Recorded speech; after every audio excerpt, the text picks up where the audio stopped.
Gong.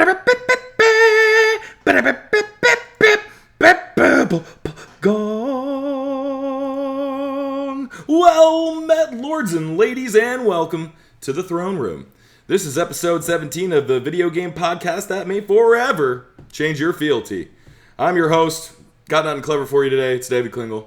I'm here. And I'm joined by some other noble game-playing aficionados. Anre Borges-Brown. Hello, everyone. And Ken Doman, of course. Hello. So what's new? What's new, guys? What you playing, or should I start? Because I got some news. If y'all didn't know, last week anyone didn't listen, I got a PS5 now.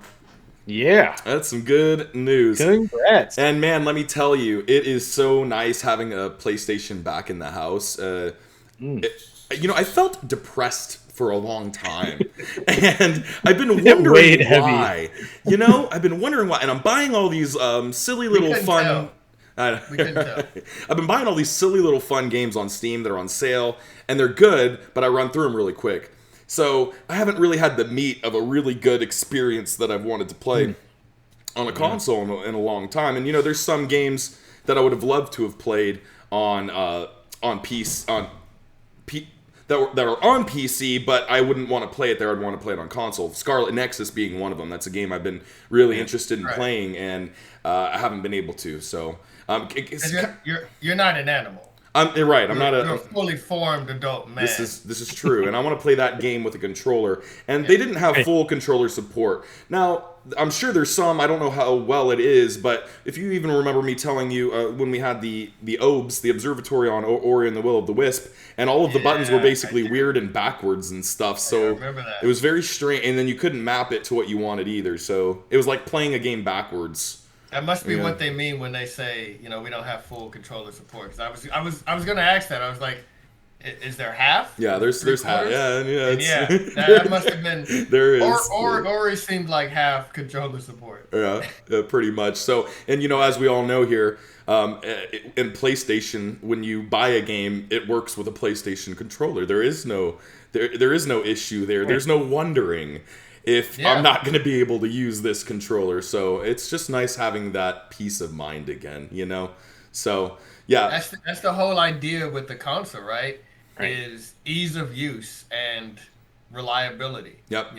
Agreed. You don't have to wonder if like a PS5 game 4 years from now is going to work on your PS5. It will. Right. True. It will. Yep. Same with Xbox Series X. It will. Yeah, and so a lot of people as well have been saying, why do you care so much? Why do you want a 5? And I didn't even have a 4, so I couldn't play any of these games. So the one thing that I've missed is my library. I have all of these games that I've missed, and I can go back and play. I don't care if there's not going to be another big PS5 game for a couple months. I'll go back and play Last of Us Part 2 again, Yeah. So his 4 tragically died of old age. Hit the dust. Yeah. But just wait to see how fast that hard drive fills up. Because that SSD, man, it will fill up fast. Yeah. And I'm not worried. I've always been like, if I'm not playing it and it's been like a week, I'll take it off. I'll download it later, So I've always kind of been that way. They have been doing a good job of making these files smaller. The newest PS5 games have been the files have been very, very small. And sometimes even multi-platform games have been like significantly smaller than they are on Microsoft's Xbox. Yep. Obviously, with the exception of Call of Duty, which does not give a shit about your size limitations or anything like that. Yeah. They gotta do something about that, because I'm like, I'm not one of those people like, I don't hate Call of Duty. I wouldn't mind playing it, but I'm not gonna have it set on my hard drive taking up 100-some gig. Yeah. No, I don't like it that much. Well, there are those people that all they do is play. That's the only game they play. Sure. So it works for them, but we're not animals, as Anre said earlier. So yeah, man, guys, it's really been awesome having the PlayStation back in the house, able to play these things. So what's your favorite thing about it? If you could say one thing, you're a new PS5. Yeah, I want to see you get your impression again. But the one my favorite thing about it, dude, is just that I can play games again. But I mean, okay, it's beautiful. Yeah, it's beautiful. It's fast. I mean, Man, we've been playing Demon Souls the last couple days. Anre and I, basically, we got to the point where we can now play together in a multiplayer co-op matches or whatever.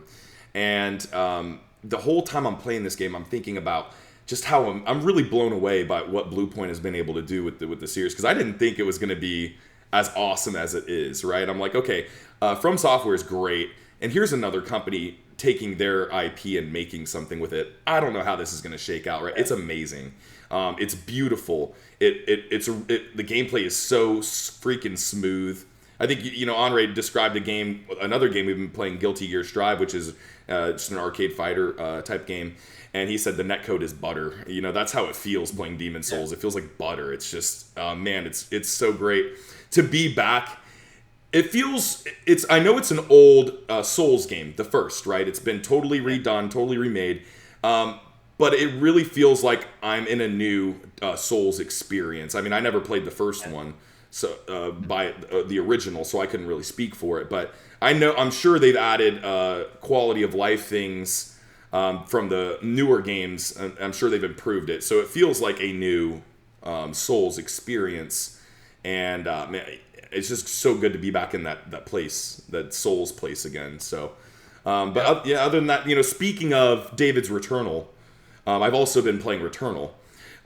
So this game is fantastic. I loved it. I haven't played much of it, and Anre told me I'm basically a child prodigy or something, because I guess I beat a certain area of it that you shouldn't be able to beat as early as I did. So we're trying to get to where I can show off how many deaths I've had, because right now it's not too spoilery.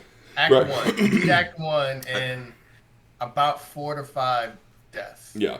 So basically 4-5. Yeah, I can't remember if it was 4. I can't remember if it was 4 or 5, but yeah. I basically, for the first bit of deaths I had, I was just trying to figure shit out. It was like, okay, you can't go in water. Got it. But why is there an item in there? I don't know. Maybe later I'll swim. Who knows, right? And then there's, you've got to get used to shit being shot at you, and then I fall in pits. And then I'm like, okay, I have to worry about pits too. Got it, right? So it's getting all of these. My first few deaths, I didn't get very far at all in the first biome. That's what it's called, right? The first biome of that area. Yes. Okay. Yeah. I didn't get very far at all. Returnal are called biomes, yes. In my first few deaths, and then all of a sudden, it's like my 4th or 5th life, and I beat the first biome. I beat the first boss, and then I kept thinking, okay, I'm probably gonna die soon. That went well, but it's probably just gonna get harder from here. And then I kept thinking I was gonna die, and then I just ended up beating the biome, or the whole the Act 1, I guess. So, and I didn't feel like it was difficult. I mean, it was difficult, but I didn't feel like it was as hard as people were making it out to be. But maybe that was just my string of items and weapons I got, but I don't think I got anything crazy. So yeah. I couldn't say.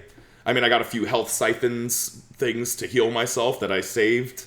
So I used those when I needed, and then I used a gun, picked up a better gun if I could, but I just pretty much made do with what I had, and surprisingly enough came through it. So then after the first act, you get to you get brought back into the world again. That's no surprise. Everyone knows that. So you start back the cycle again, and it's not letting me go back to my ship, and I think that's maybe because of how unique the start of this cycle is. So we're just gonna get through this next run. Or I was thinking, even if I restarted the cycle right now, doesn't count as a death, right? Well, you've turned your 5 off, so it'll come. I think you probably have to die once. Okay. And then you'll go back to the ship. That's what I'm thinking, because of how unique beating the Act 1 was. It's probably just making you go through, because technically I haven't died yet, so I might still be on a life, I guess. Our goal is to stream the rest of his gameplay so you guys can see. Yeah. That'd be great. I'll be watching. Yeah, I mean, how freaking how great he is, Oh, thanks. Thanks. And yeah, because it's not like a record, but there have been some impressive starts, and I think that's up there. Thanks. So I really want video evidence, and I want credit. Yeah. I want credit for David. Appreciate that. He will give you the proof, and you will give him love. The recognition, I love it. I appreciate it. The recognition that he's so complete. Man, thank you. Thank All you. right. Yes. Yeah. Glad to hear it. So yeah, and on a just a basic, it'll be really entertaining to see him play. It was really entertaining to see anybody play. Man, I love this type of game, and I wish I would have had a setup ready. I would have streamed Hades, all 400 hours of Hades I played. I would have streamed every single one of those hours, But this is definitely that type of game, and I'm really enjoying it. And I just think it's worth it to just stream it every time I play, even if nobody's watching. I'm gonna stream it. I'll be watching. I'll tune into that. Thanks, man. Yeah. Watch me live or die, huh? Yep. Yeah, I like it. All right. That'll segue right into my, what have we been playing section. I've been playing Demon Souls along with I haven't played it with David yet, but I will. We've got to that point, like he said. Close. I obviously had a PS5 since launch, because I'm already Porch Brown. And, but I hadn't purchased Demon Souls because we never leave a man behind over here at Crown King Media. Appreciate that. And David wanted me to wait till he had it so we can enjoy this together. So I purchased it when it was on sale. That's some self-control. Yeah, it really is. I purchased it when it was on sale, and although there were other great games to play, I purchased it and now I'm playing it. And I tell you, people have said, it's the best looking game out right now, and nobody really disputes that, and I agree. It's gorgeous. I mean, it's the best PS5 game. It's PS5 only. Obviously, the load times are glorious. It's probably the best looking. Oh yeah, I forgot about that. That is impressive. Right now. It is impressive how quickly it loads. Yeah. Yeah. I like the game. I actually have a quick Demon Souls story. I bought Demon Souls in like a bargain bin. Oh, I remember this. Where, and it had like one of those stickers on it that you can't get off, and it just makes it terrible because you're like, I can't display that. Oh man, that's one. I hate it when retailers do that. They put that sticker on. You gotta search. Yeah, GameStop. Yeah. And I was on vacation. And like seriously, hold on. Show him one of the freaking stickers.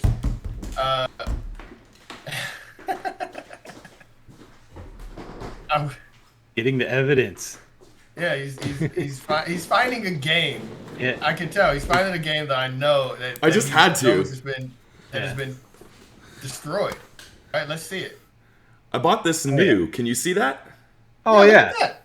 It says new. It's new. It's a new game. God, I bought this terrible. new, and it's terrible. There's one of those. Yeah. Good luck getting that off. Exactly. You can't display it now. I mean, he even apologized, actually. He displayed the spine. Because I was like, he pulled it out, and I was getting this in Returnal, and Returnal was in its packaging, and I saw the sticker, but it was far away, and I was like, oh, I'll get that new. And he's like, it is, man. Yeah, sorry about that. It's like, we got to have a display copy, so. Yeah. It was just like the only one left in the store. I don't, maybe. Terrible. Wow. Yeah. So anyway, sorry, I had to share that because. Yeah. It's terrible that's new, man. And he knows. He apologized. He's probably a gamer. That's usually why people work at GameStop. Right. But anyway, I'm just chilling on vacation in Philly, just like let's see what I got here. Going through my games. Oh, here's the game, Demon Souls. I pop it in. I have no idea what's going on. Again, this is Demon Souls for the PS3. I have no idea what's going on. I don't know anything. How old do you think you were at the time? I see like a skeleton. I mean, I was like 20 something. Oh, okay. Because like I was working. I was on leave. That was your money. I was coming back from Japan, and I was like, I like killed one thing and then died, and I was like, I don't know what's going on, and I couldn't even figure out how to get out of the Nexus, this game was immediately better. Anyway, I died like one more time, and I was like, yeah, fuck this. There are other games that actually explain what they are and what you're supposed to do. I didn't know where to go. Those. I didn't know where to go. I didn't know what to do. I'm like, yeah. And for people who have played Souls games, you have to remember this is before Dark Souls 1. This is before Get Good. Yeah. This is before it became a phenomenon. Even it's still like a very successful niche game, like Resident Evil or fighting games. But this was before even that. Okay, nobody knew what the hell this game was. Nobody knew who From Software was. And this fucking game comes out on the PS3. It doesn't tell you how to do anything. So yeah, I immediately I wouldn't even say it beat me because I barely even tried. I played it for less than 30 minutes, and then I just there's other games that actually respect my time. Okay. But they overcame that, and real quick, that game was not a success. If it was a huge success, then From Software, or not From Software, but like they'd probably still be making games for Sony, and Sony wouldn't have let them get out. Demon's Souls was a PS3 exclusive. It's one of those games people call second party. So it was only on the PS3, but From Software was not, a PS3 Sony developed first party studio. So they gave them this IP, they made it, and they own the IP, and that's why they were able to have Blue Point do it now and put it out for the PS5. But nobody knew what they had in Demon's Souls, and so they didn't offer them to say, hey, stay here, do a sequel for us. They were like, yeah, this is okay, I guess. Didn't really work out, wasn't that bad, wasn't that good. And then they make Dark Souls, and they found their audience. Yeah, I think they were out there because it does appeal to a certain kind of a player, a masochist, I guess, but somebody who likes that punishment.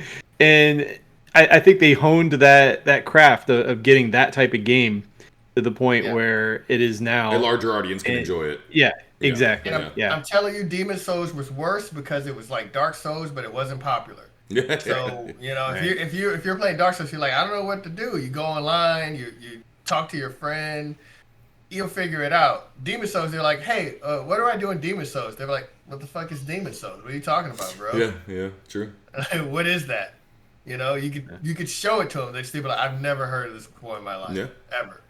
So, what do you think of it now? It's first of all right, let's start with the positives. First of all, I'm not gonna this isn't a review. I haven't played enough of the game. I played basically the starting area a few times.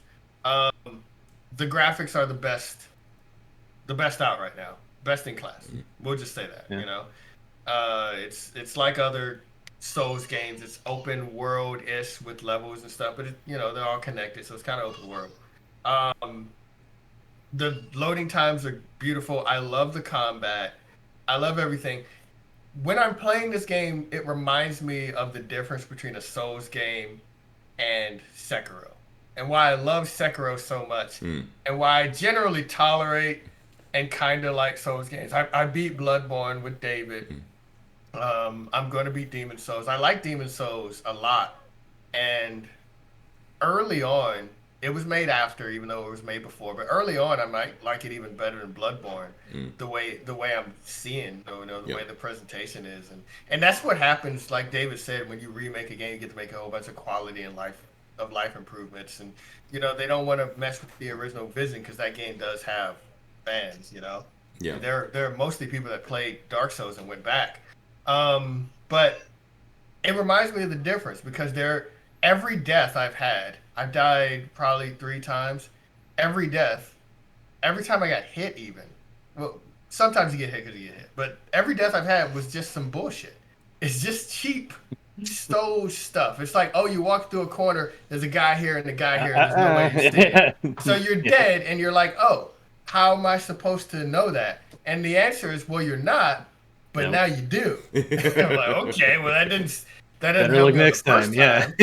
Or you go around the corner and some boulders kill you instantly, and it's like, well, how am I supposed to know about that? We're like, well, you're not, but now you do. So it's interesting. It's a punishment. It's like that game. It's punishing you. That's how these games are hard, right? It's like, all right. First of all, death has penalty. In this game, it's even more extreme because it halves your health. You know, so not only do you have to go back and get your souls, but your health gets halved. And so far, the only way to, get that back is killing a boss or an item. So you kill a boss, or you help other phantoms, or you kill a red phantom that invades you.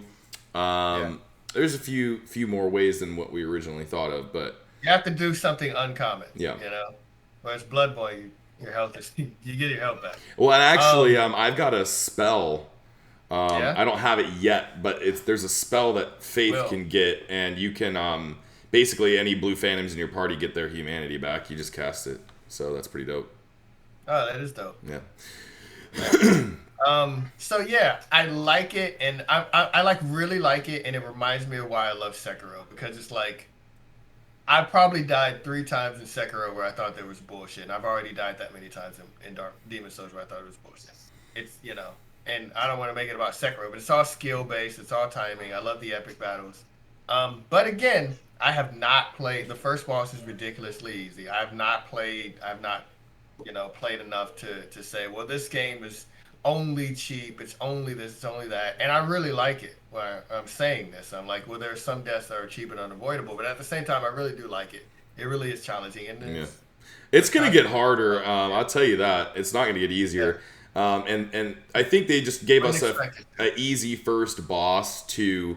because you couldn't even have the ability to level up yet, right? You know what I'm saying? So it's giving us the intro to bosses. Yeah. And, this is how the fog wall works. Because there might be people that are picking up Demon Souls for the first time, and they've never played a Souls game. So I think it's just... Well, it's a remake. So, all of that was there, Yeah, all the fogs. Yeah, you're right. So they might, if they didn't play Bloodborne... That was the first fog they've ever seen, yeah. Yeah, so... At that time, when it was created, you're right. And it's a good idea to throw that, as a PS5 only title right at the beginning and, get people into this type of game, I think it was just a little intro. And now that... Because once we finish that, then we got the ability to level up our person, upgrade our items kind of deal. So now we can start getting stronger. So I think it was just giving you an intro to bossliness. Brilliant job by Sony to say, hey, we have this IP, Demon Souls. We're not using it. Let's get our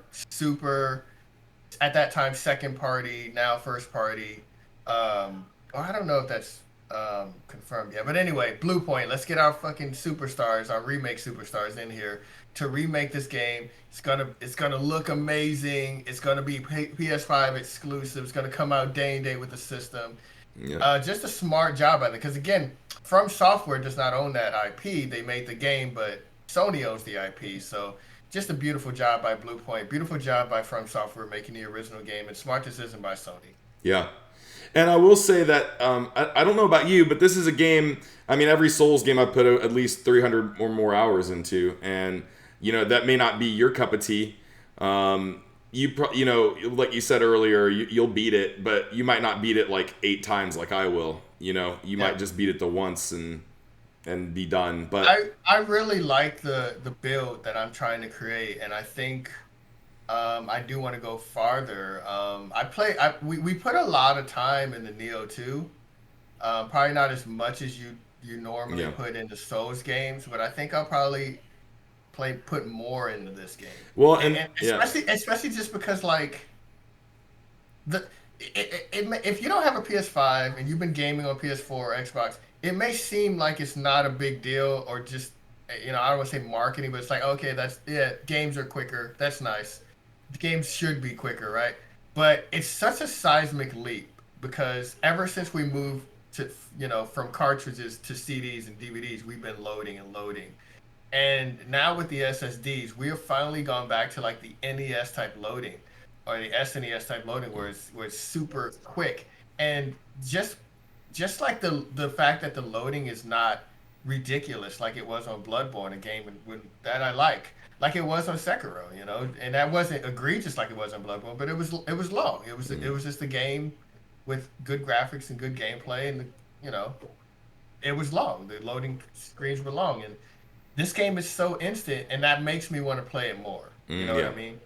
And so I was going to touch on that, because you'd mentioned that you might put more time into this. Another thing that we haven't even been able to do yet, but once we hit that online button and we can join each other's game, we're gonna start getting invaded, and that's a part of Dark Souls that I love. Okay, don't love doing it alone, but I love having a friend with me and getting invaded, and we try to, because they're more powerful anyway. Because technically, when you get a red invader, they're not affected. The enemies in the map don't bother with them. They can't get hurt by the enemies in the map. So you're at a disadvantage. So they try to like kite you through enemies to get the enemies to aggro you, and then they're cheap about it. So I like rolling with the homie. And if we get invaded, all right, let's use our smarts and get them. We took a few people down in Bloodborne. Yeah, we took quite a few down, yeah. But they weren't it wasn't as invadey in Bloodborne as it was in Dark Souls 3.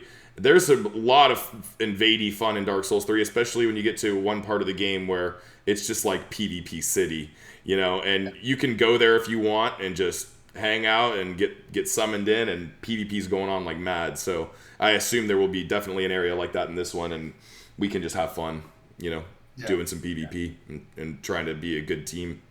So that's where a lot of the hours come into play, because when you play the game over and you're in New Game Plus or whatever, that's just another opportunity for a story to be made with you, right? And your homie, if you're playing with one, because they could invade at different times in different areas, and it's just creating a new situation. It's a new part of the game for you that you'll remember, and I love that. So definitely. Ken, what about you, man? What you been playing? Unlike you guys, I like genuinely fun games that are a little more uplifting, that don't punish you at every turn. I've been playing Spider-Man. Nice. On PS5, I'm playing the remake Spider-Man. Miles Morales. I got I got the whole package, and wow. I'm replaying it from the beginning in the first Spider-Man game. And it's a game I played on PS4. I didn't beat it though, so now I'm going back and re-experiencing that game, and I'm really into it. And it's a game I liked on PS4, but it's notched up so much. It feels so much better. Okay. The gameplay, like you say, it just has that quality of just like that super buttery smooth. The gameplay, there's no load times, like there's no wasted time, waiting for stuff to happen. You're swinging and punching, and that's it. Swinging and punching.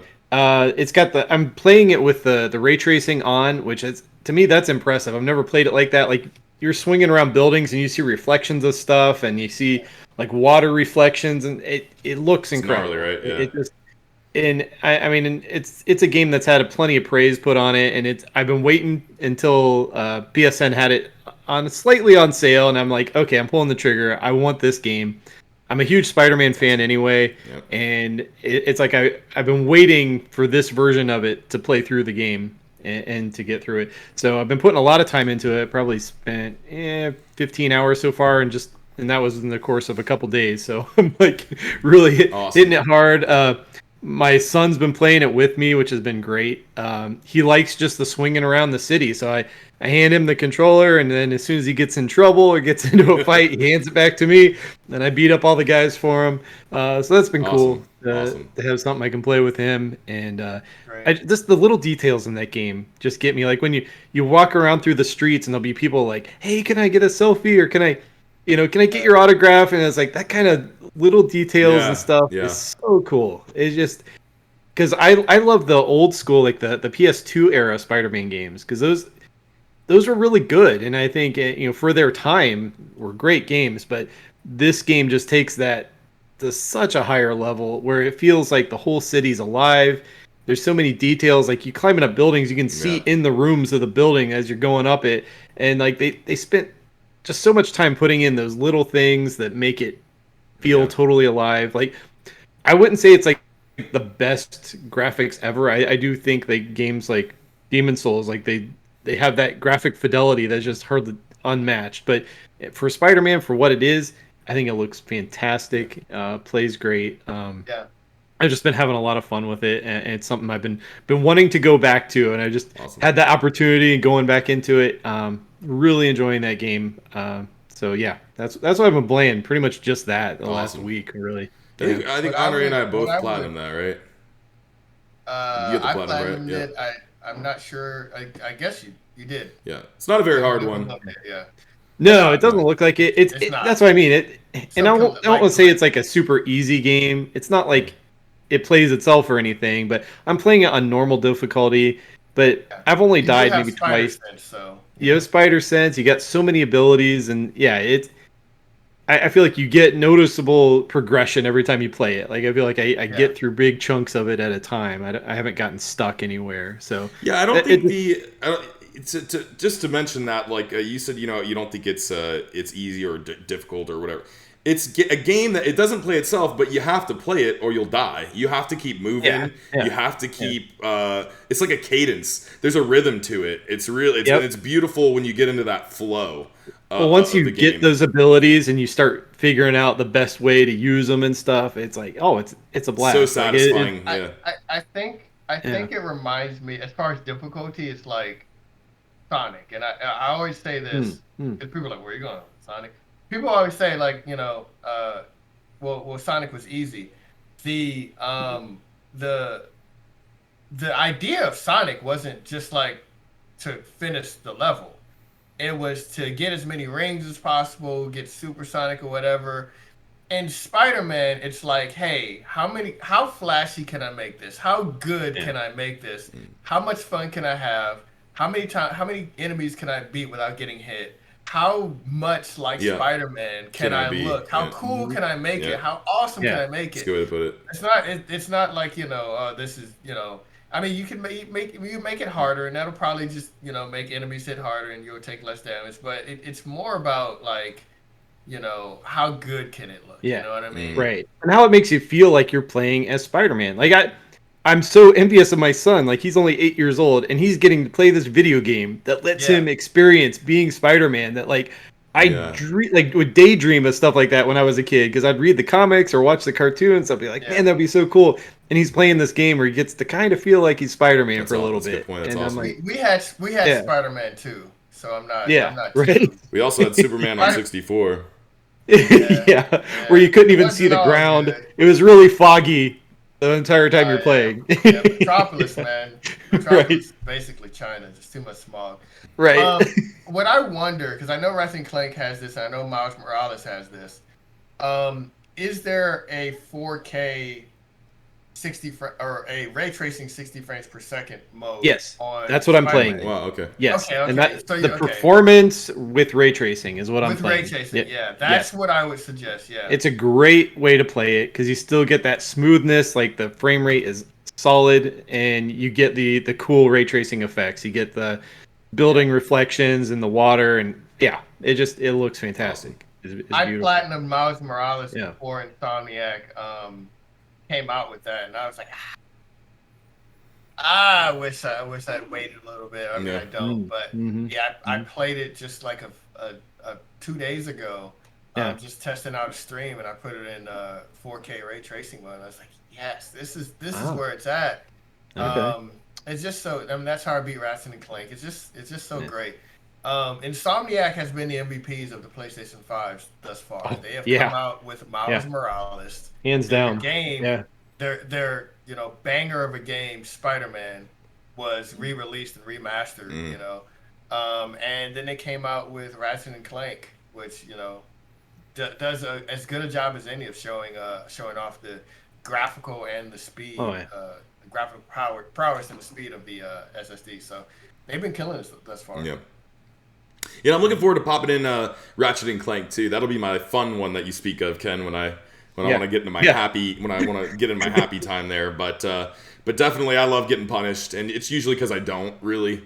I don't know. I got this knack for playing hard games, I guess. And it didn't start that way. I mean, like knack. Maybe let's not do that one ever again, because I never even played it. But my first Souls game was Bloodborne. And that was hard. I didn't know what I was doing. I spent like the first 15 hours like, why am I dying? What the hell is this game?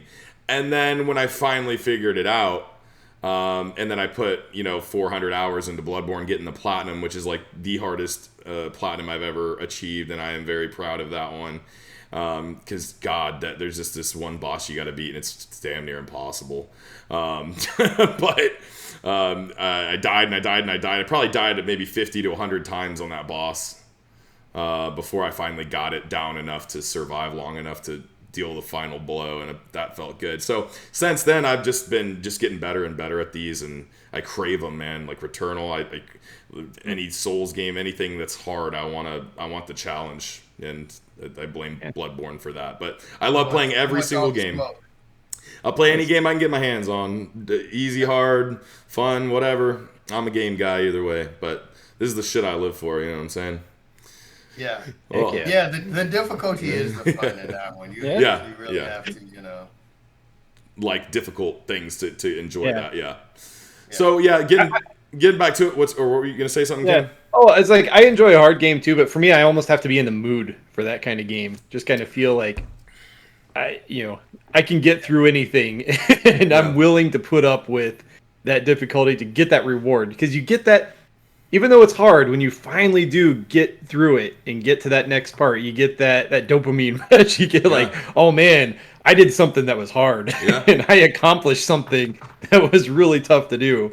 So I can see the appeal of that, but to me, I almost have to feel like, be in a very particular kind of mood to want that. And it is worth it, And I will tell you that once we beat it, I become a pro at these games. I memorize every enemy position. I just do by how many times I end up playing them. I know what's coming up. If you ever do want to play it, you can join us, and we will make you feel like you're a badass, even if you don't think you are. So if you want the experience, we won't shepherd you along. Yeah, we'll help you out, and so it won't feel as tough. It'll feel like a fellowship.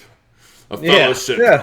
There you go. So you just if you ever want to play, even if it's a year from now and it's cheaper or whatever.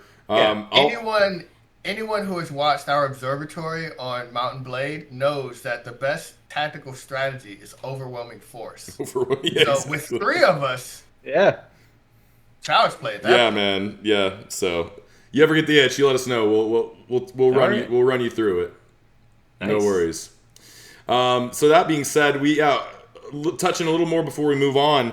Guys, we are listeners out there, lords and ladies. We are getting our streaming set up. We are going to be streaming a lot, and we are excited to be able to play some games and have you hang out with us while we do so. So this Thursday, we are going to try to do, and I think that everything will be ready by then, but we'll do a Returnal episode of the Observatory with your boy David playing, and then after that, I'm just going to be streaming. Whenever I play it, I'm going to be streaming it, so you can join in any other time after that. And then we'll figure out a schedule. I don't know what you guys want to do, but you got some Destiny 2 you can be streaming, Ken. Oh, heck yeah. You got anything else, and an Anre, if you know. Let these plebes know. No, please. Plebs. Plebeians. Let them know how a Destiny master operates. Oh, man. Yeah. How a true guardian. Guardian of the Light, Yeah. I'm I'm willing to put it out there. Yeah. I put a lot of time in the game, and I feel like I am pretty good at it, but you should see. I played some matches earlier today, actually, against like pro level people. Like they were like edgelord, like trials people, and got thoroughly spanked. The floor with them. Thoroughly spanked. I couldn't even get out of the intro of the map. I'm like trying to get to the middle. I was like, boom! Oh, we're dead. And I was playing with another buddy of mine, and we're just like, holy cow! Who are these people that we're playing? Because we're not bad. Like we're pretty competent. It's like, well, yeah, but it's fun. I can't wait to start streaming it. Well, I'm looking forward to watching you stream, and I'll even probably join you for some matches for fun sometime every once in a while. Yep. Yeah. All right. And I would definitely comment. You need 3 for a fire team. Come on. See, there you go. It's free. Yeah. Yep. Just for fun every once in a while. That's a good point. All you got to do is download it. Isn't that what you say? Give you that taste. Yep. Yeah. So we'll download it. We'll play a few rounds every once in a while, just for fun. Yeah, definitely. All right, so moving on, guys. Unless there's anything else you want to add. Yeah, I just want to add when it comes to streaming. We've taken great pains to get this streaming thing. It's been a nightmare, and I think up and going, and it has not been easy. Yeah. We will not Sony any names here. I mean, we're not name any Sony.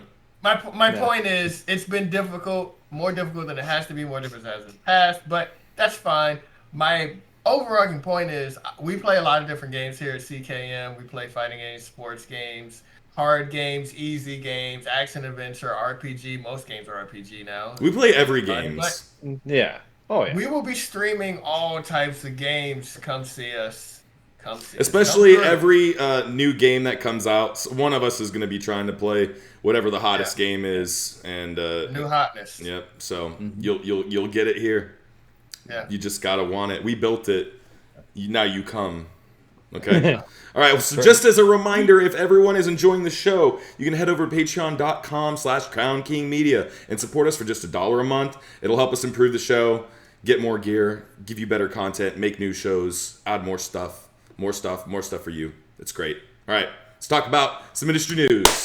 This is a big one. You guys ready for it? Oh, yeah. All right. So, lords and ladies who are listening to us, this is a little bit of a longer paragraph that I'm going to read. It's about twice as long as usual, so just bear with me. And then we're going to go into a discussion. So basically, this article is about the Activision Blizzard lawsuit that happened. If no one's heard about it, it's been a pretty big deal. So I'll just go ahead with the article, and we'll mosey on from there. So, Activision Blizzard sued by California over widespread harassment of women.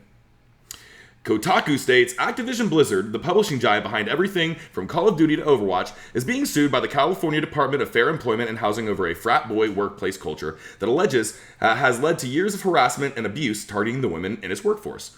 Bloomberg reports that the suit, filed on July 20th, is the culmination of a 2-year investigation into the publisher by the department, which states that Activision Blizzard's compliance with California's board workplace protection is long overdue. The company's frat boy workplace culture is also mentioned as a breeding ground for harassment and discrimination against women. Some of the examples provided include, in the office, women are subjected to cube crawls, in which male employees drink copious amounts of alcohol as they crawl their way through various cubicles in the office and often engage in inappropriate behavior towards female employees. Male employees proudly come into work hungover, play video games for long periods of time during work, while delegating their responsibilities to female employees, engage in banter about their sexual encounters, talk openly about female bodies, and joke about rape. Female employees are subjected to constant sexual harassment, including having to continually fend off unwanted sexual comments and advances by their male coworkers and supervisors, and being groped at the cube crawls and other company events. High-ranking executives and creators engaged in blatant sexual harassment without repercussions. In a particularly tragic example, a female employee committed suicide during a business trip with a male supervisor who had brought butt plugs and lubricant with him on the trip. Yeah, that's bad. Wow. That's some bad stuff. What'd you guys make of this when you first heard this? You know, what's thoughts going through your head when this popped up? I mean, I wish I was completely shocked by it, but it's like, part of me is like, there are still places like that, and that stuff does go on. But it's like, I'm glad that it's being brought to light, and hopefully there will be consequences. So, it sucks, and it sucks that these are companies. You know, this is a company that makes some of the biggest games, and some games I've played, I've enjoyed, I've looked forward to, and it's disappointing in a very deep level of disappointment in this company. The way you said, I can't remember exactly how you said it, but you wish you were surprised, or that's crazy, to me, because after hearing this, there's other articles and other people saying that that's just how this industry is, that's how it goes in our industry. That's how it is. That doesn't make any sense to me. Like, how is this any different than anywhere else? It's just that you're making video. It's a more relaxed environment. I don't think that's the case. I think someone is screwing up somewhere higher up, or HR. There's some bad business going on for it to ever get to that point, because it shouldn't be an industry thing, and there's just no way that that's the answer. So, yeah, I don't think it's an industry thing. I think it's a slice of the industry. And to answer your question, I would be surprised if this was Bethesda. I would be surprised if this was Insomniac. I would be surprised if this was Nintendo. But the fact that it's Blizzard and the type of games they make and the type of community sometimes that can be fostered, it reminded me of a couple of years ago, the same website, Kotaku, had an in-depth expose on Riot games. And some of the stuff you read here is some of the exact type of stuff that went over at Riot. Just, male employees coming into work, doing whatever the hell they want, saying whatever the hell they want. And females make, super difficult to get in, making less, having less opportunities, and having to deal with a frat boy culture. When I read that, I was like, I actually, at first, I got the two confused. I thought it was Riot again. And luckily that, Riot, I think that I assume that they've tried to be better.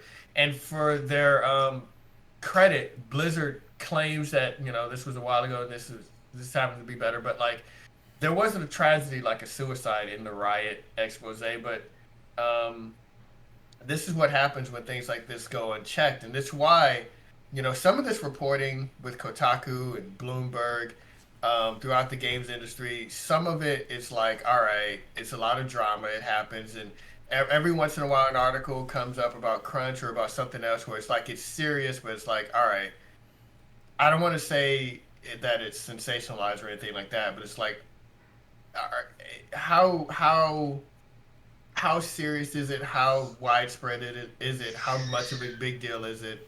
How much they, but the reason why we have to pay attention to that, and the reason why this reporting is important, is because of stuff like this, because of stuff like the Riot case, actual serious allegations, terrible things that are happening, and it needs to be reported. And this was investigated by California, for 2 years, everyone. For 2 years, yeah.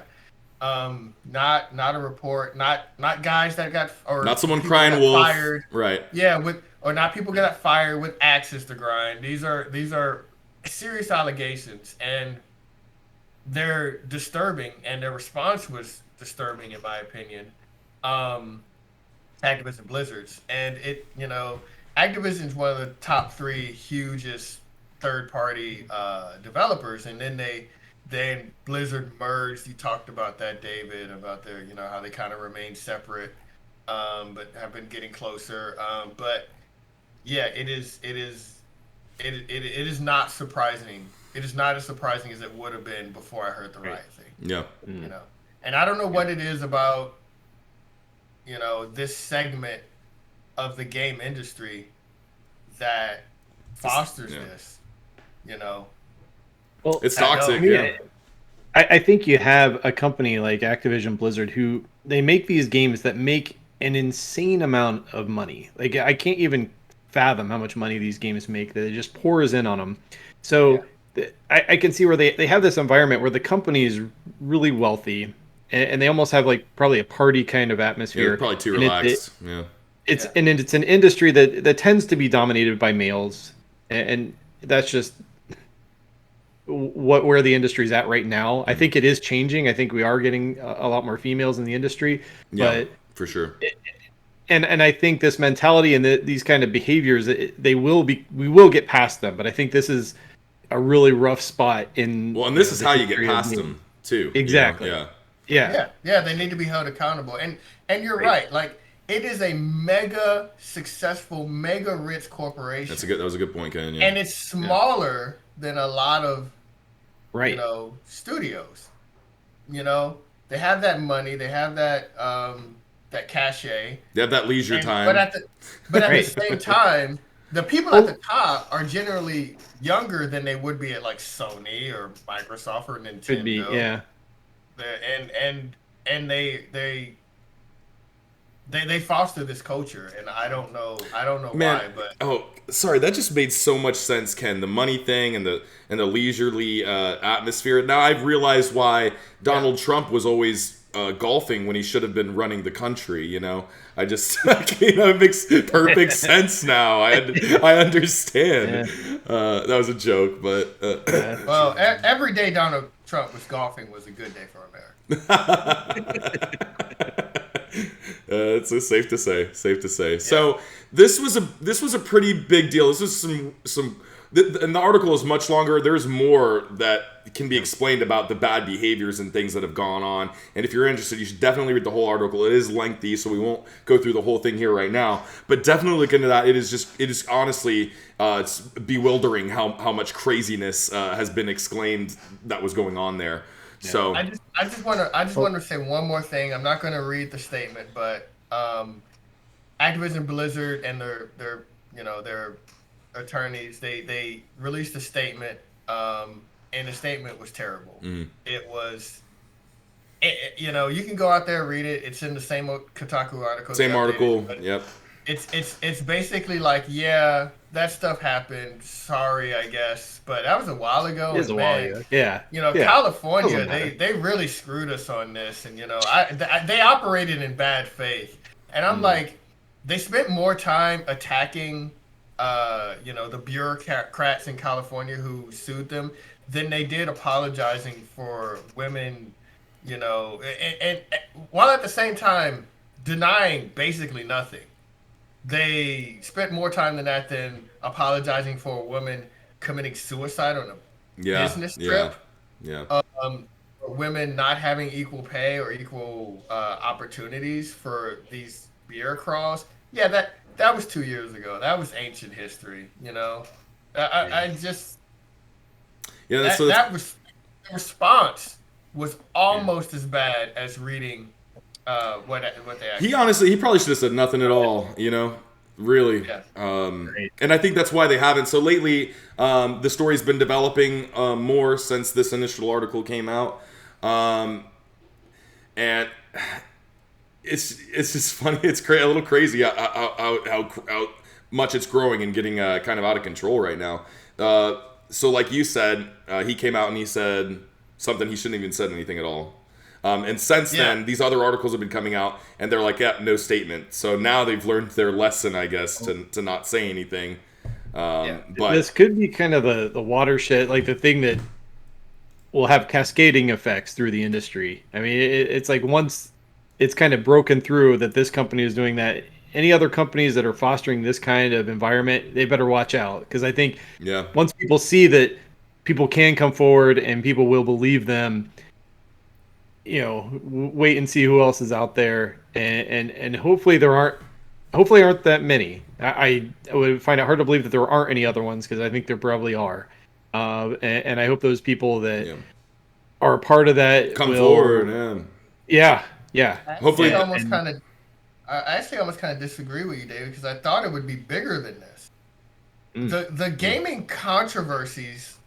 And well, I haven't gotten to the point. I haven't gotten to the point yet. And some of them don't. But go ahead.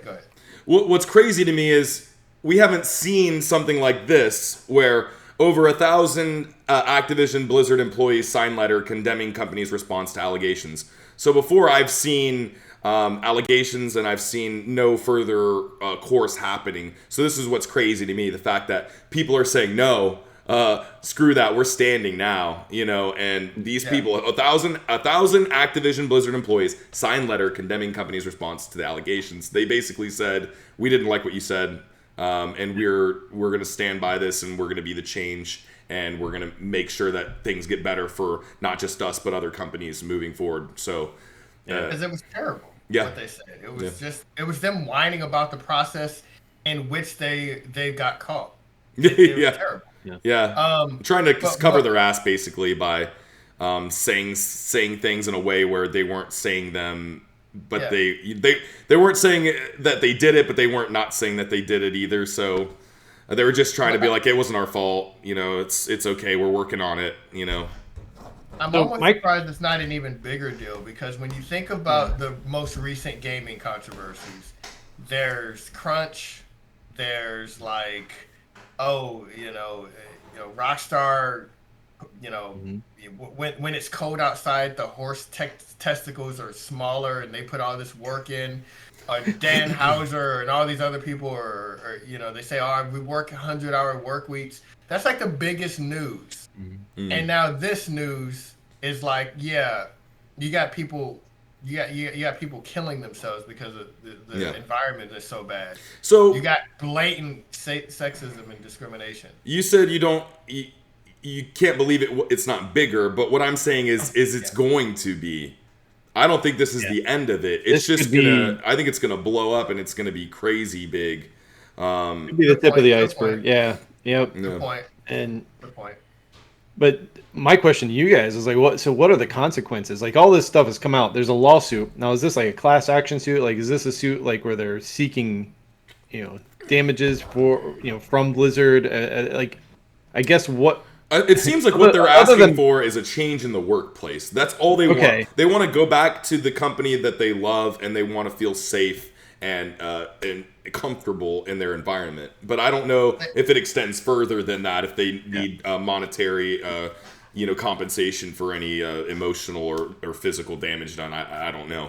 I don't know what California's specific law is, but California is suing them because they claim that the harassment and discrimination in their workforce is, quote, a violation of state civil rights. So every state, this country, but also every state has civil rights laws for corporations. And they're basically saying you're violating the civil rights laws. So fines and other things going forward. Well, I mean, like I was saying earlier, they're a pretty wealthy company. Like, if it's just fines, unless they'll say fine. Yeah, they'll be like, oh, we'll just just pay it off. Let's just make this go away. Is what they'll want to do. Yeah, but what David's talking about, what you said, this is already worse than whatever they can be fined. Yeah. The fact that this is on Kotaku, the fact that, like David alluded to, it's not over. Yeah. The fact that this is public, it has to be public. Obviously, the state is suing them. Well, but the fact that this is public, the loss in prestige is way more than whatever money they're going to lose, whatever thing they're going to have to implement to satisfy the state's regulation or whatever they want. We've talked about people we know saying they'll never play WoW again. Yeah. I've read they're not supporting a company that's going to do this. Right. Yeah. So they're canceling subscriptions. Yeah. Yeah. I've seen people say that. I don't play. I wonder if people are willing to actually to go through with it, though, because it's easy right now to say that. Yeah. But come this fall, the new Call of Duty comes out, and people are going to be like, "Oh man, that was terrible. That was awful. What Activision did. Ooh, new Call of Duty. Ooh, I'm going to buy it." That's a good point.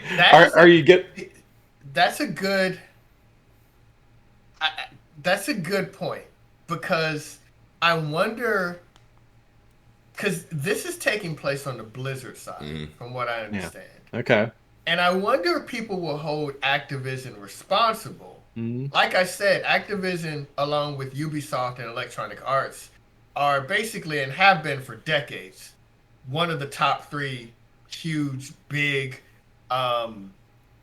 third-party developers. Yeah. Everyone else that is that big is first party. Well, they're developer and publisher, and they have like tons of teams under them. Yeah, exactly. Do development and just exactly. Yeah. And so I wonder if people will be able to boycott all their games. I wonder if somebody says I'm gonna boycott the Blizzard games, that's one thing. Mm. If people say I want to boycott Activision Blizzard, I wonder if even they know what that entails. Right. There's so many games that Activision makes that they develop or that they publish that I wonder if you even know what that means beyond Call of Duty. And I wonder if people will hold Activision responsible. And I'm not saying Activision's not. I don't know. Well, so for some of these, Activision Blizzard is one company. So and they're being treated like one company. Going deeper into these articles, it has been stated that, especially recently, and I don't know how recently is, but a lot more people from Activision have been showing up in the Blizzard and working on things and doing things. And who knows if they're involved or not? But they very, very well may be. So Yeah. Yeah. Right. Don't know. Yeah. We'll know more. This isn't the end of it. That's what I'm saying. No. It's just it's a right now it's a fire and it's growing and it's about to burn a forest down, Yeah. So for you guys, like if Diablo 4, let's say it was coming out like next spring or something, are you canceling? No, I'm gonna buy that shit. Your Diablo, No, just to buy it. Okay, No. I'm just wondering. It really is hard for me to answer that sincerely because I don't really play any like games that they make that I can't like live without. Okay. You know. Yeah. I guess like the closest thing is like I play a lot of Call of Duty. I haven't played every one, but I like their good ones, And I guess the closest the question would be like if the new Call of Duty looks very, very good, would I buy it? And I don't know because let me be clear. The state of California is treating Activision Blizzard as they are one company because they are one company. They are suing that company. From what I saw, it looks like people are holding Blizzard more accountable than they are Activision. Yeah. Right. And so I would probably make that distinction personally. Yeah. I'm not saying that's right. No, right. I'm not saying boycotting in general is right or wrong. That's a personal decision to make. Personally, I would, based on what I already kind of know about Isn't it also Blizzard, maybe also wouldn't it also be considered bad to not maybe because even though they're doing this and they're doing horrible things and they're making these games, those people who are affected negatively put their heart and soul into the making of the game even while under duress of all this stuff. That was their passion, their love. They wanted to make this game. Wouldn't it also be wrong to not support them and their fight that they went through to try to make it possible for us to play? That's another good point. Yeah. When you talk about boycotting games, that's a point that's brought up a lot, David. It's like, well, are you hurting the suits more, the executive level? And those are the people in this instance that allowed this to go on. Everybody, or not everybody, I don't know how many widespread it is, but the company, it was widespread. So that's developer, that's top down. There are people that do this, but the people that allowed this to happen are the executives. But you're hurting the developers, who some may be in on this and some are hurt by it, and some just don't, aren't involved. There might be males and females there who just go about their business. They want to make a good game. They want people to be happy with their product, and you don't want to hurt them. Yeah. When you're, I feel like as gamers, there's only one thing, you can't. That's the only recourse we have because it's like the only way to affect these companies is to either buy or not buy their games. I mean, exactly. Yeah. So we only speak through our dollars, and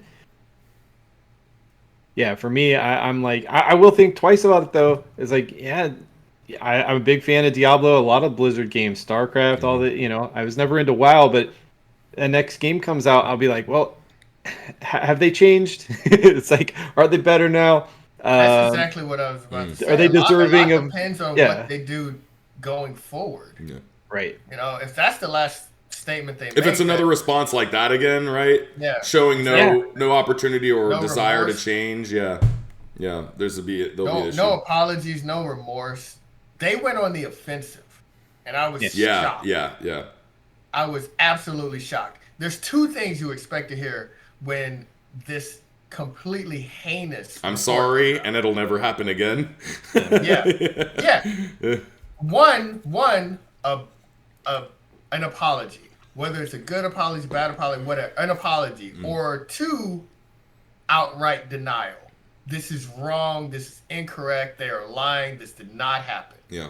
I don't know how you can do the second one. I don't know how you can make up someone committing suicide. I don't know how this many instances can be fabricated. But they chose not to do the first one, really. They went with another option, which I didn't see coming, which was attack their, accusers. Yeah. Basically, Yeah, I hope they start making some changes. I hope they do what's right because there is problems in the industry, and it's not the only place it exists. There are other studios who we are not aware of at this time, but this shit's going on there too, and hopefully this brings it to light. And I'm sure we'll probably see some more news on this soon, and I hope they keep fighting for what they want, for the equality that they're asking for. Anything else you guys want to touch? The last thing I'll say is I would be shocked if this happened at a, quote, normal game studio. Whether that be an indie studio or big studio, whether you like them or not, whether they make games for your console. There are problems in the video game industry, and a lot of them have been reported ad nauseum. There are problems that need to be fixed. There are problems that need to be, that may not be. But I would be surprised if, like Riot, like Blizzard, there are certain things these games or these companies have in common. There are certain through lines that make them different from a Naughty Dog, from a Bethesda, from an Arcane, from a Nintendo. And I'm not saying that this isn't happening, but I would be absolutely floored if at this degree that we are talking about, that this shit is happening a lot of other places. Yeah, that's what I was going to say. This is just on such a grandiose scale that it likely is. Hopefully, we hope not, and I want to hope that there's nothing but good things happening over there at Naughty Dog and Insomniac and whatnot. But, I mean, it could be on a small scale, and it's just one asshole.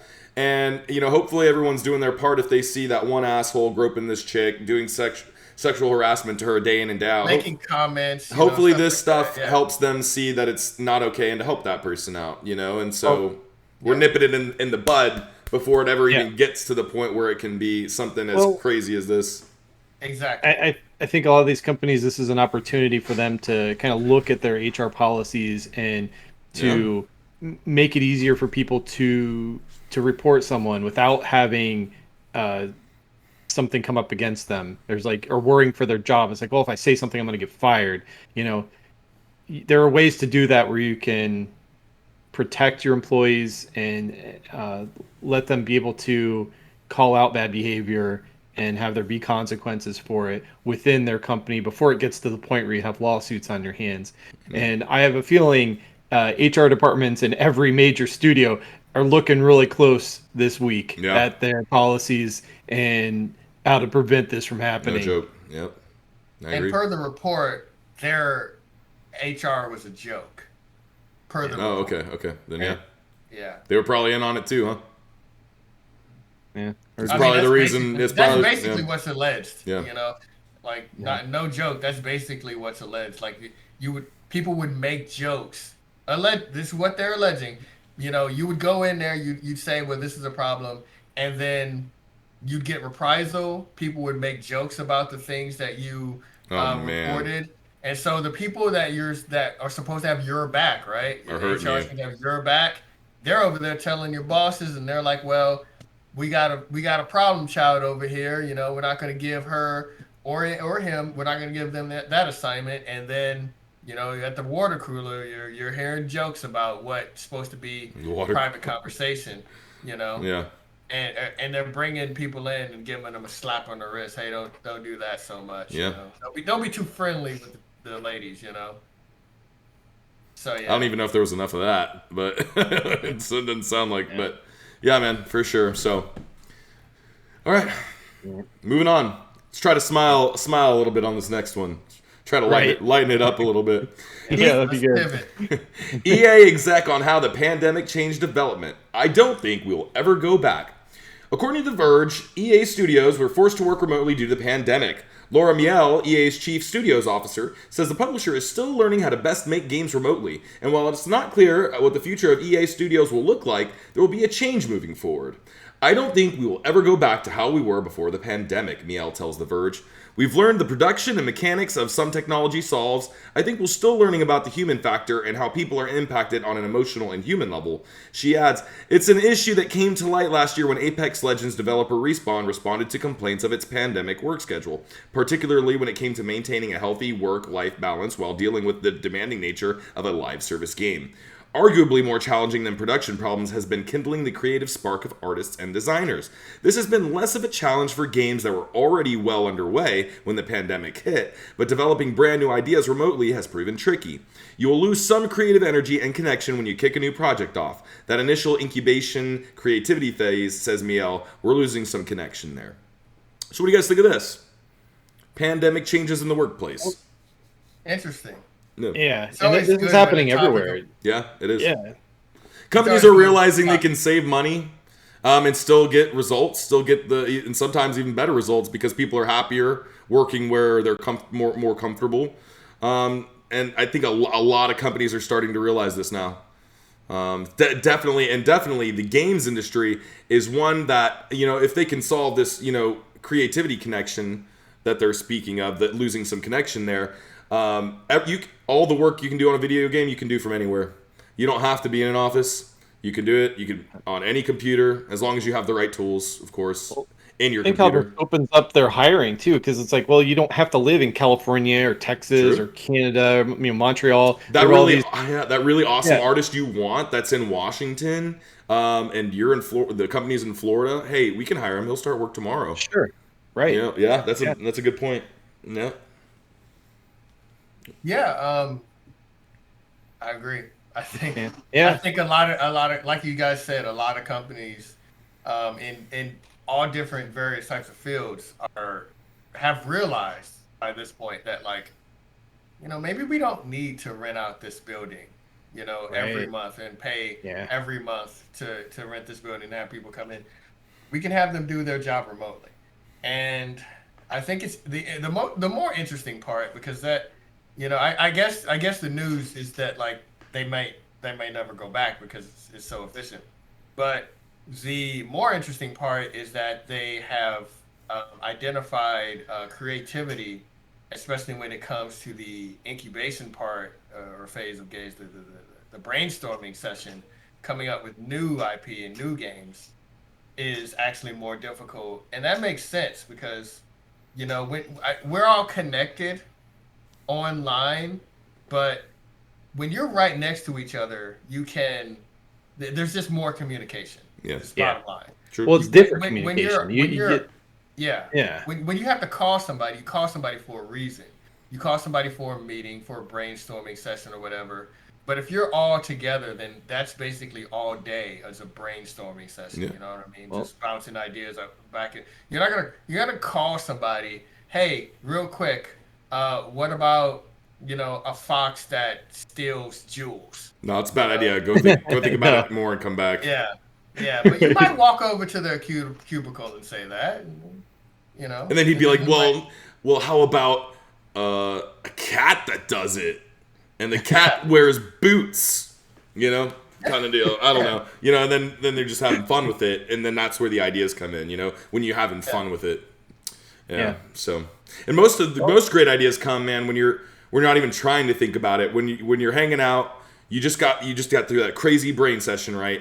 And then you're like, okay, let's go get some lunch. And then while you're at lunch, you have this great idea, and you're like, man, hey, what about this? You had some time to let that stuff sit, and then boom, you're having fun. Ideas are coming. Yeah. So, I wonder if they'll find ways around it. Because there's I'm into VR. I have a Quest headset. And I was playing around. I'm in the beta for what's called Facebook Horizon, where it's this social space in VR. And I wonder if a company could do this. I've used it a few times, and it's different kind of interactions though. As you go into it, and you feel like you are next to people, and you can kind of build your own little worlds in there and stuff. It kind of reminds me of Second Life, almost sort of like that. But it's all in VR. I was in one time, and there was this guy that's like, check out this thing I made. And it was from Indiana Jones and the Last Crusade. He made the 3 trials at the end. He made it in VR. Wow. And he was showing me this stuff. And I was like, wow, that's really cool. And I'm just wondering if you could take that into that incubation phase of game development. Sure. And because I felt like that was more of a tangible thing. It wasn't just written on paper. It wasn't just an email. It was somebody kind of showing me something, and he's right there, and you can see his excitement in it and showing you.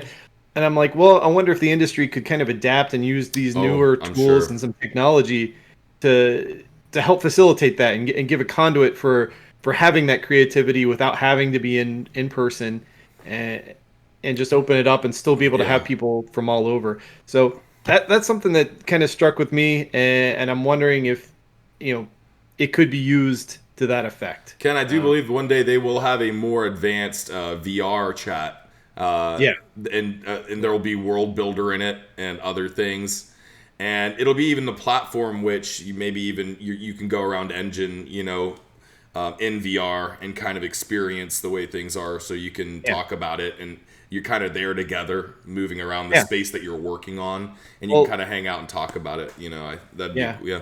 Definitely. Well, there's like a PlayStation has Dreams, which is Media Molecule's brainchild, and I wonder if they could adapt that and almost use that tool as like this creativity, Don't give away ideas for free, Ken.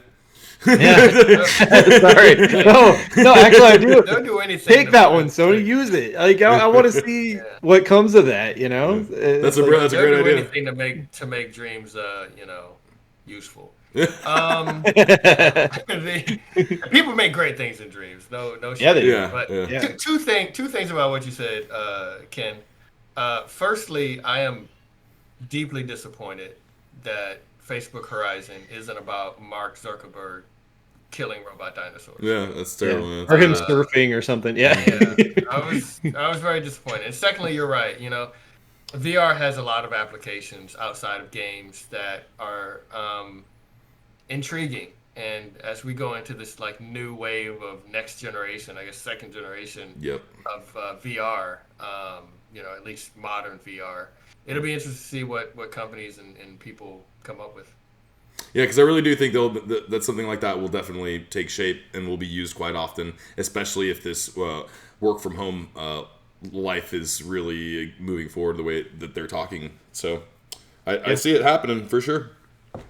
All right, quick one. Just hearing you guys' opinion on this. Intel CEO says chip shortage could last until 2023. Surprise? I don't know. It sucks. Fox Business informs us that it could take 1 or 2 years to get back to a reasonable supply and demand balance in the semiconductor industry. Intel CEO Pat Gelsinger said in an interview with the Wall Street Journal after the company had posted second quarter earnings on Thursday.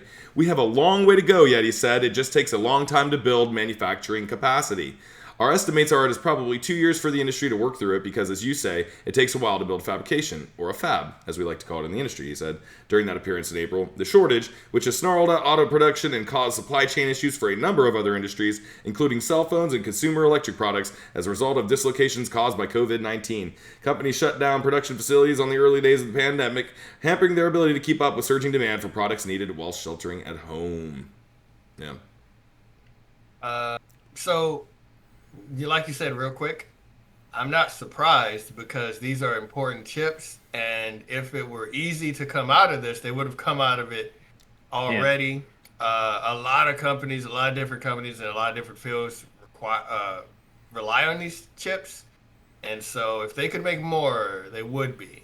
They would be making more. So there's two sides of it where they're getting crunched. Where there's a shortage with less chips. There's also more demand because people are wanting more of these devices that take the chips, and it's like, you had new game consoles coming out, you have new vehicles coming out that need the chips, you have people are buying new laptops because they're all working from home right now, so you have all this additional demand and coming along with that shortage. It's like, that's a great point, because new cars and computers come out every year, but what doesn't happen every year is people buy computers because of the pandemic, and what doesn't happen every year is a new console generation where the two big guys, the big bosses, release new consoles.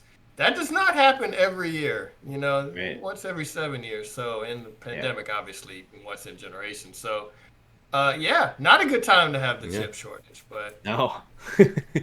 It's like a perfect storm of just how horrible that situation is, and I think a lot of things are compounding together to make it worse. So I'm not surprised, and I think it could even be longer, but who knows. Well, that's it for the news, ladies and gentlemen. We want to give a really nice tip of the crown to the Dead Space Remastered trailer that just popped recently. That was pretty fantastic. Did you guys get to watch that? I did. I believe I sent it to you. I really, I liked it. As you know, I've never played Dead Space, but when this one comes out, new hotness, you might. I might. The load times for the PS5 make the barrier to entry for me personally. Man, that trailer just looked so much creepier than the first game, and it's just really because they have the ability to now, right? But I'm that creep factor, that the violin with the clickety sounds that are striking your ears with the blinky and the necromorphs there at the end going. Man, I can't wait for that terror. I'm excited for that. So it seems like you might be purchasing this. Oh yeah, day one, I'll get it. After famously, or some would say infamously, saying you weren't going to before. Yeah. And then I said, you definitely will. Did you? And there it is. Yeah. What I think sold me was what I've experienced on Demon Souls. Yeah. You know what I'm saying? That's really the shift there, because I didn't have that experience, or even Returnal or Ratchet and Clank, and playing Demon Souls and really getting the different game that it is compared to what it was originally, and also the graphic fidelity. Man, if I can see Dead Space like that, dude, and especially with an updated. They're going to overhaul the horror aspects of it. It's going to be frightening, I'm sure. Because Dead Space, that's a PS3 game, and in your mind, everybody that played Dead Space, they're like, "Oh, the graphics were great," and they were. Yeah. But if you go back, they might not be as good as you thought they were. And then if you play the Dead Space when it comes out, I assume gonna be amazing. Yeah. Gonna be amazing. And my thoughts is it's gonna they're gonna add stuff to it too. It's not gonna be the same game. So yeah, man, I'm in it. Thank Demon Souls for that. Yeah. Good job, Blue Point. Yeah. Blue Point already killing it, man. Yeah. Killing it. So, new releases for next week. Are there any you guys are excited about off the top of your head? No. Do you have the list? I do. Yeah, what do we got? I thought we'd try something different. I don't know what's coming out. Because every week, it's usually like I'm reading this shit. I need that in the form of multiple choice. I can't not fill in the blank. Okay. I need that multiple I just was seeing if there was one that you knew was coming out next week and you were excited about it, because every week we go over this list and I'm like reading this shit. I'm like, what is this? For games I'm excited about in August, but I don't know if any of them coming out next week. Here we go. What do we got? New releases for next week. Darius Burst, Another Chronicle X Plus, PS4 Switch, coming July 27th. The Great Ace Attorney. EX Plus? EX Plus. Yeah, whatever that. I'm kidding. Yeah. It's just, it means extra plus, which is also extra. So it's extra. The Great Ace Attorney Chronicles, PC, PS4, Switch, July 7th. High Fleet, PC, July 7th. Microsoft Flight Simulator, Xbox Series X, July 7th. I know people really love this game. Yeah, on PC. It came out already on PC, and people love it. They love it. They love flying and not shooting things somehow, but good for them. These are commercial planes, right? You want to shoot something by Ace Combat. Yeah, or Rogue Squadrons if you wanted a little cooler. I don't know. Yeah. I think we got it for free now. I got it for free on the Squadrons, right? It's on the PlayStation. It was on Plus. We can check that out sometime. I don't know. Yeah. Get wild. Okay. Then we got Neo, The World Ends With You, PS4, Switch. Nightbook, PC, PS4, Xbox One, and Switch, July 27th. Skydrift Infinity, PC, PS4, Xbox One, Switch, July 27th. Tribes of Midgard. I saw an ad for this today. PC, PS5, PS4, July 27th. It's a up to 10-player co-op. Looks kind of Diablo-ish, Viking, more colorful like Fortnite. So it looks like Fortnite, Diablo, Vikings, up to 10 people, and you can build in it too. But it's top down like Diablo is, So here's my interest level. Could be okay. And this point is when you mentioned Fortnite. Yeah. So there you go. They had to do it, man. Someone has to dethrone the. I'm not gonna even say it. Skydrift. Everything look like Fortnite, guys. There are other art styles. Yeah, but it's so successful, man. Yeah, they got to get that money too. Well, they need to get that Fortnite money too. Part of it. It's only fair. Everyone gets Fortnite money. All right, so Skydrift Infinity. I already said that. They're waiting for my cut. Final Fantasy 1, 2, and 3 Pixel Remaster coming to PC July 28th. That's cool for no one that's played them. Yeah, that's cool. Check it out. Unbound Worlds Apart PC and Switch July 28th. Arcsmith Oculus Quest July 29th. You heard anything about that, Ken? Arcsmith? What's it about? I don't know. I gotta tell you, I don't have. You're the Oculus guy.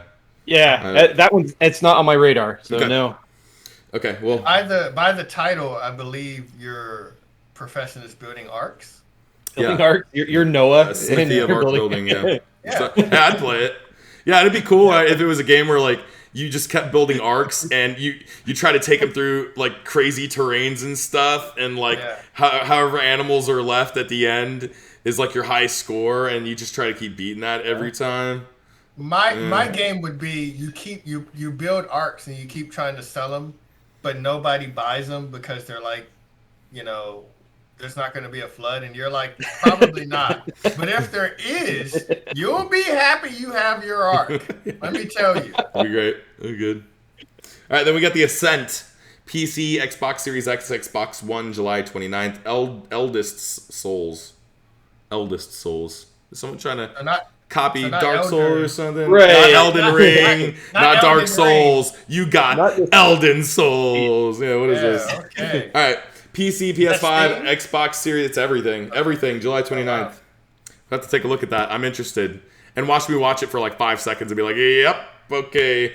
And then we got The Long Gate, Switch, July 29th. Draft of Darkness, PC, July 30th. And No Longer Home, PC, July 30th. There we go. I'm making a game. Yeah. I'm going to call it Fortnite. But Night. And I'm gonna really put a lot of work into hoping that people accidentally buy my game. That's a smart idea, I think. Yeah. Yep. All right.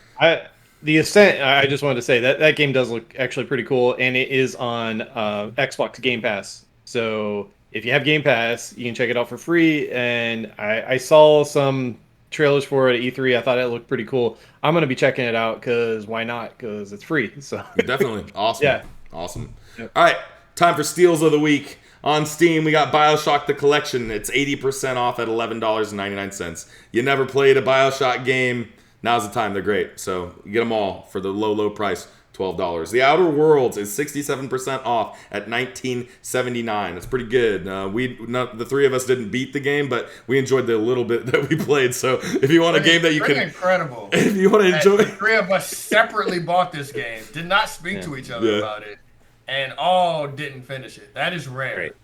So if you want to get a game where you finally pay for the amount that you're going to play of it, it's $19 right now. You'll probably play a third of the game at least. That's a good time to buy it. We all liked it. We all liked it. We just stopped playing for whatever reason. Maybe because it was just so much better than Fallout, like the coding wise. Maybe some mega game came out. I don't know, man. And then we realized we really didn't want a better Fallout. And then we're like, all right. We beat Fallout 4. You platinumed it. Yeah. I remember you getting your settlement trophy. Oh, that was fun. Yeah. Yeah. All right. Well, so that's that, man. But yeah, Epic Store. Summer sales here. Looks like some good deals, but nothing near as good as the one that we just had on Steam. So, but if you need a new game, just go browse around.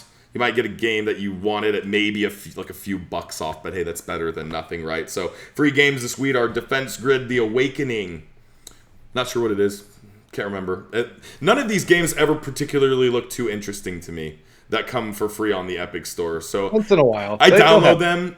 Yeah. Right. I'll download them and then I don't check them out. But then every once in a while you get something like Battlefront 2, I think, came out 6 months ago or a year or something. They had GTA 5 was on there. They've had some big stuff. Yeah, but these little ones, they're like so super indie. I'm like, the game's usually $8 anyway, so like you're just I don't know. I like Defense Grid. I mean, it's it's a tower defense game. It's just like a really upgraded like mobile game with tower defense. You build your laser towers, your gun towers. The aliens run through. You try to shoot them all. I mean, it's kind of a mindless kind of thing to me, but it's not bad. Have you ever played Loop Hero? No. You should play Loop Hero. I can tell you about Loop Hero. Oh, Loop. Okay. Loop. You remember when I was playing Loop Hero for a while? No. It's basically a reverse tower defense game.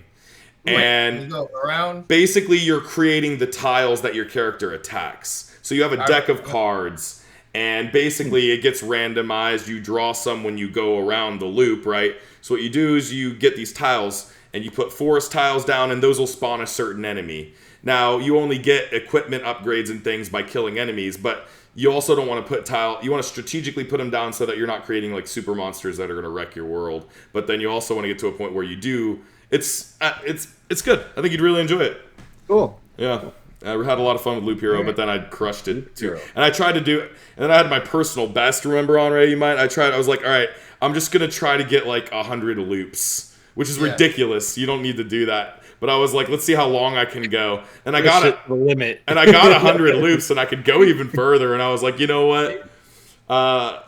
I'm not going to do this, because I got to a point. You've exhausted the amount of fun that you could have. Yeah, my character could basically, I didn't have to do anything anymore. Oh, geez. I set him up the right way. I got all the right abilities. I set the grid up with, it was fully loaded with everything that you could place, and I placed him the right ways that he was just basically on auto mode. So I'd leave and I'd do something, and I'd come back and like there's been 20 loops, and then I'd be like, okay, maybe I should change some gear now because he's taking a little damage. And I go boop boop boop boop, get the upgrades that I have for 20 levels or whatever, and then there's another 20. So, but yeah, I mean, I'd like to see. I wonder if there's a world record yet of how many loops someone's done. But you don't ever need to do that much, because once you beat the boss, you can stop. Like the final boss, you can stop. Or you can just keep going and for more permanent upgrades for your next run or whatever. But anyway, it's fun. I think you'd like it if you like that type of... That reminds me of the underrated Final Fantasy 12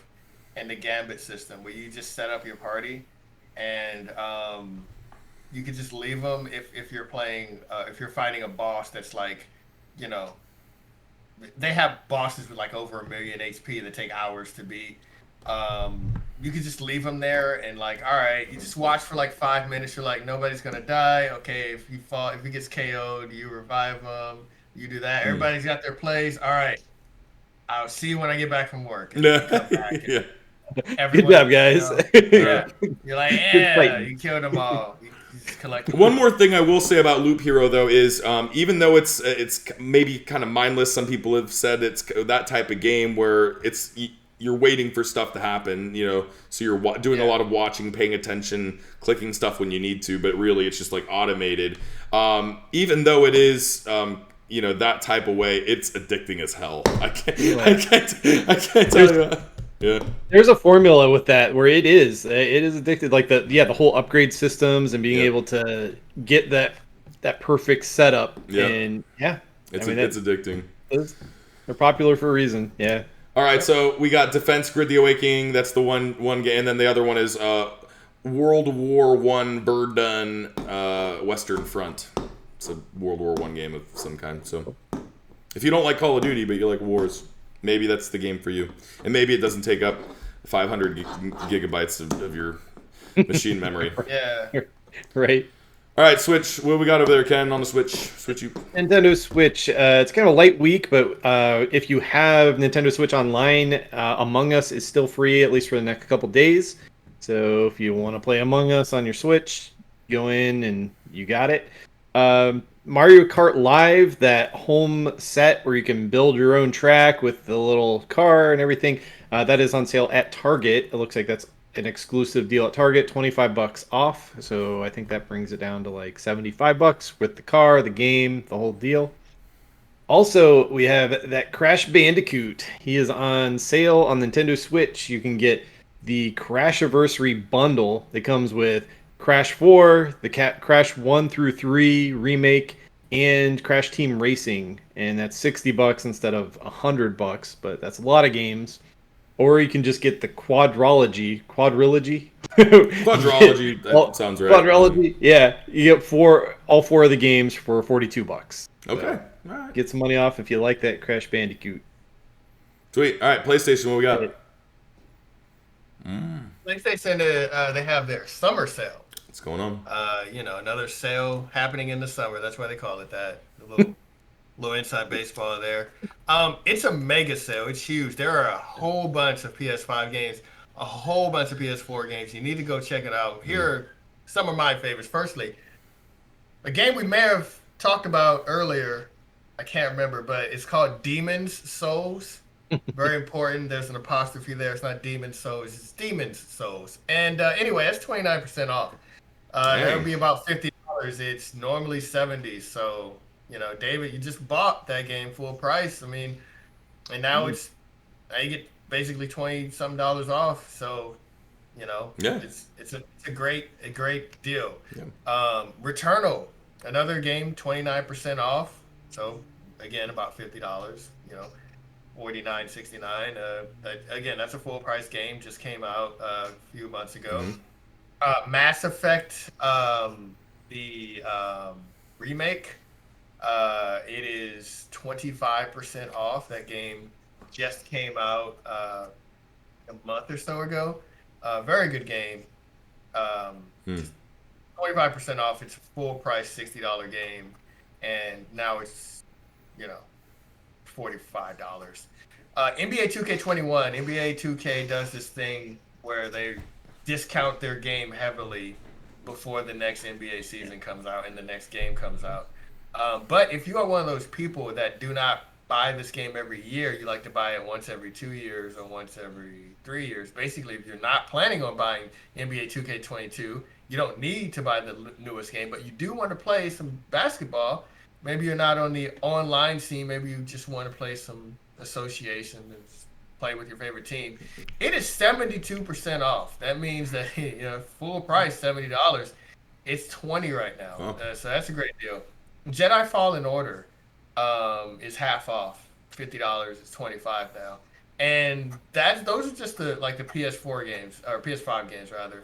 Jedi Fallen Order is an upgrade, PS5 version. There are a whole bunch of PS4 games: God of War, Uncharted 4, Red Dead Redemption 2, Spider-Man, Game of the Year Edition, Hitman 3, Sekiro. I love Sekiro. We talked about that. It's a great game. Skill-based game, yeah. Difficult, but in a much more. I'll pop that one back in too. I mean, Last of Us 2, Sekiro. I'll pop that. I got games to play now. That's all. So. The thing I thought about this sale is I looked, so I'm like, okay, it's been a while. Is there anything I could, buy now and, maybe play later because I have other stuff to play right now. But I already have pretty much everything that I need or want. I play a lot of games, so I have. And we typically buy them when they come out at full price. But a lot of gamers, a lot of our audience, probably don't do that with every game. And then there are some games where, okay, I'll buy everything full price. And then there's that one game where I'm like, I don't know yet. I'm not sure. I'm on the fence. And then the sale comes out and then you buy it. Like a game like Metro Exodus, it's 65% off. That was a fun game. I enjoyed that. Right now, I enjoyed that. But not everybody's going to buy that, day one, like it's freaking Horizon or Spider-Man, You know what other game's on sale on PSN? Oh, yeah? Destiny 2. Destiny 2 is on sale. It's half off. Yes. I thought it was free. It's free to play. But if you want Crucible, okay. If you want all the stuff, if you want the story and all the raids and all that stuff, it's like $40 now. And that's it with everything. That's like the whole package. Whole shit and caboodle, huh? Yeah. Okay. Yeah. Okay. So check out the summer sale. Also, I noticed because I'm gonna buy it. There's one thing I saw on the sale that I'm gonna buy, and it takes two. It's on sale right now, and it's usually $30, I think, and it's on sale right now for like $23. Which I mean, it's not a whole lot, but it's. I was gonna buy it anyway. It's a good $7 off or whatever. Yeah. So, yeah, if you want to play that game, check that one out. This sale, just to let everyone know, it ends August 4th. So check it out as soon as you hear this or see this. But don't do that. First, you need to go like, share, comment, and subscribe on this, and then you're free to go. Yeah, that would be a great help. Share it, spread the word. Leave us the iTunes reviews, comment on YouTube, First, that's a popular comment. Yep. Well, that sums it up for today's episode, ladies and gentlemen. So, you know, as it always is, we may be crowned king, but everyone's royalty here. Yeah. All right. Good night, everyone. Unlike